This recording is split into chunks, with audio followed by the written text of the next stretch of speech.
Allez, Saint-Martin, Saint-Augustin.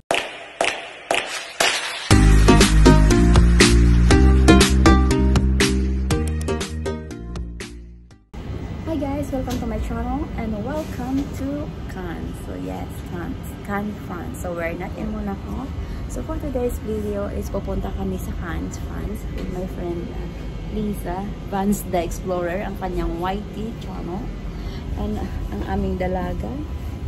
Oh, may dumaan. So, punta kami sa Cannes. By the way, kung ikaw ay bago pa lang sa aking YouTube channel, huwag mong kalimutang i-subscribe. At mag-like na rin sa aking video. Subscribe and next like. Station, próxima fermata, Cannes-sur-Mer. Maingay po. So, see you in a bit. So, from Monaco is take kami ng train going to Cannes, France. Ang pamasay ay nasa 12 euros something. So, mga almost an hour travel po. So, kami po yung nagbuka sa train. So, 6:05 in the morning ang sa train papuntang France. Wala kang makikita kasi gabi pa. Alas 6 na dito ng umaga. Anong oras na ba? Exactly. 6:45 pero madilim pa sa labas. Ayan. Ayan, bababa na kami. So ayan guys, nakababa na kami ng train. So magbe-breakfast muna kami, labas muna kami. And then mamaya sasakay kami ng sakay kami ng bus number 1 or number 2 going to the place. Iihi daw muna itong isa, kanina pa naiihi. Sabi ko, magkakape na kami, naiihi siya. Payang. Ba't parang ang lamig dito sa Cannes? Sarado pa yung CR.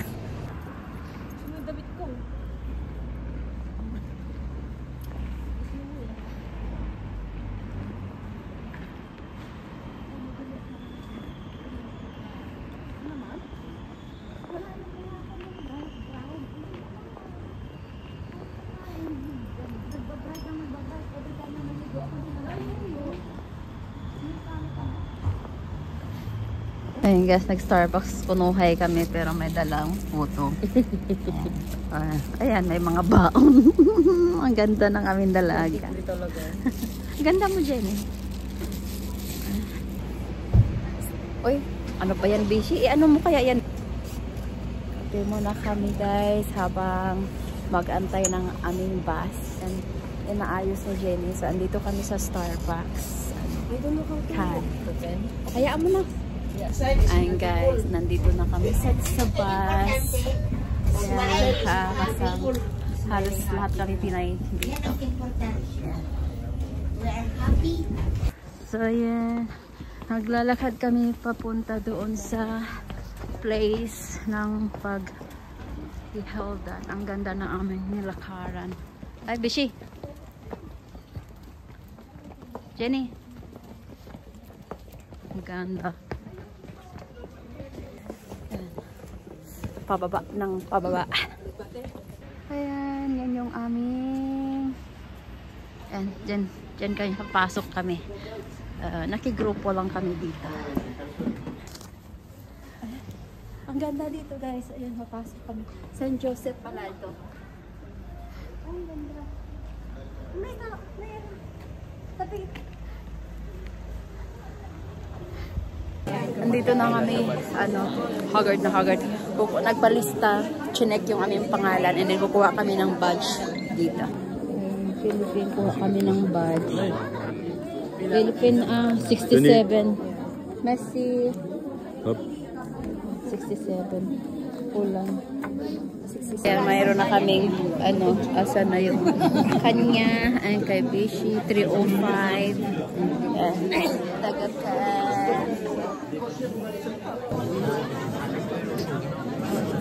Café.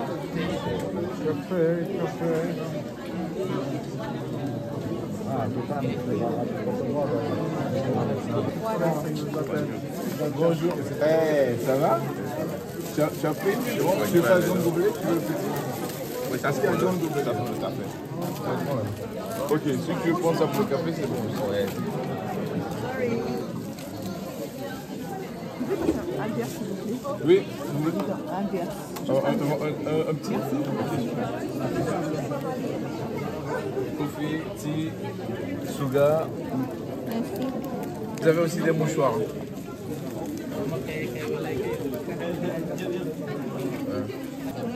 Pagupit ka na nga. Bakit magpagupit ako? Dito pala yung Parang naman yan eh.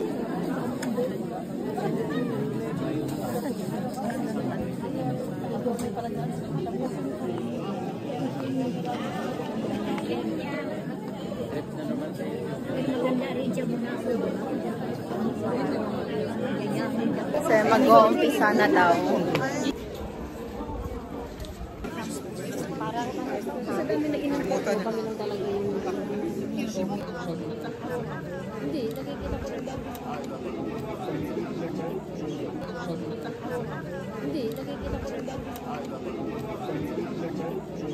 En toi j'ai mis ma foi, je marche dans tes voies.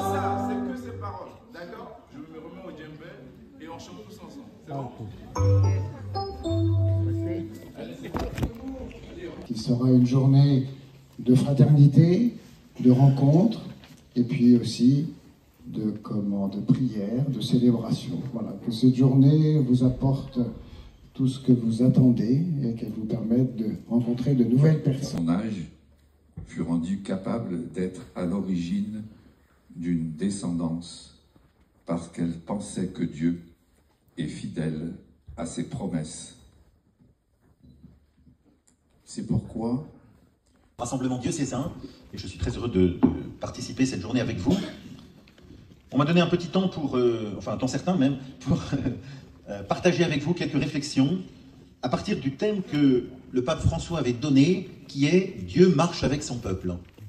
Et donc je voudrais réfléchir avec vous sur ce thème, Dieu marche avec son peuple, et j'ai choisi de le faire en abordant des questions qui me semblent plus de fond, quelque part. Donc je voudrais, j'en ai choisi cinq questions qui me semblent importantes. Alors peut-être que dans un premier temps, ça va vous sembler un petit peu abstrait, j'espère que non. Ce qui me semble important, c'est de creuser des questions qui nous habitent profondément, qui nous rassemblent, et c'est ce que je voudrais essayer de partager avec vous. Alors je commence par une petite introduction avant mon premier point.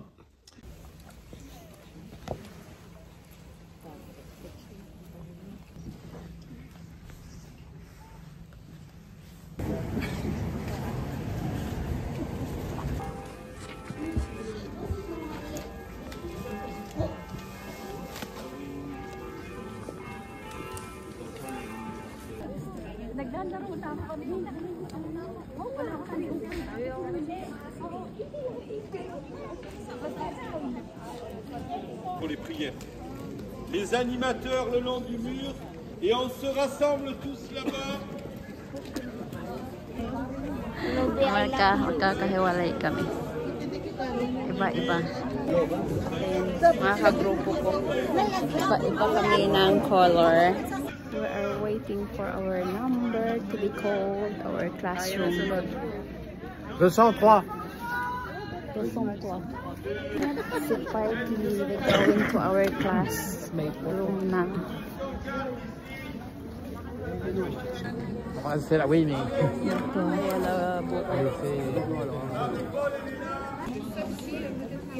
Mga kagrupo.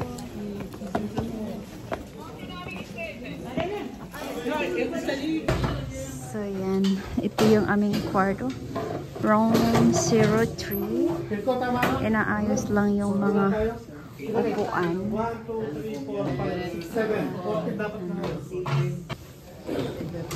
Parce que j'y étais il y a quelques temps, je fais partie de la communauté Sandrine Gidio, donc à un moment donné, on était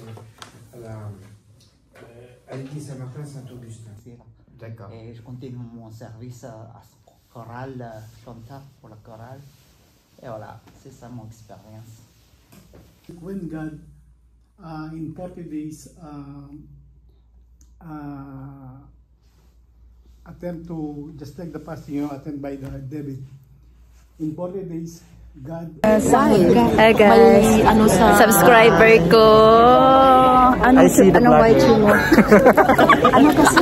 Anong YouTube mo? Si Meta na. Opa Channel TV. Magbabayad dito. Ay, napanood ko yung ano ka? Opa Channel TV. Subscribe. Nahinto ako dyan. Taiwan pa kami. Hanggang nandito na. Nag-comment ka, diba? Tapos nag-ano ako ng... Oo, may mga replies ka sa comment. Opa Channel. Ikaw lang hindi mo kilala.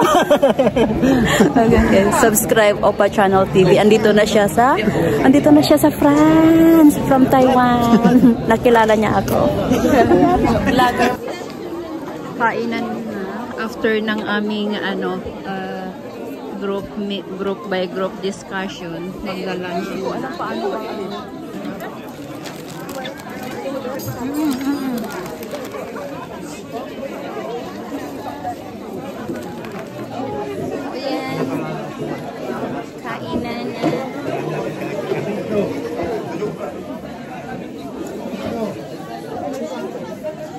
Tapos na kaming mag-lunch.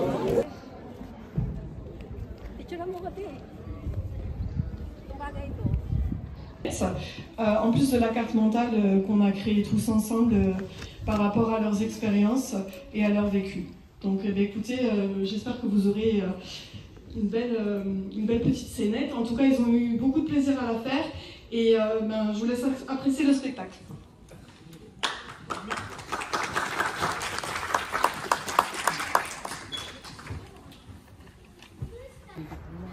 Ayan, tapos na guys.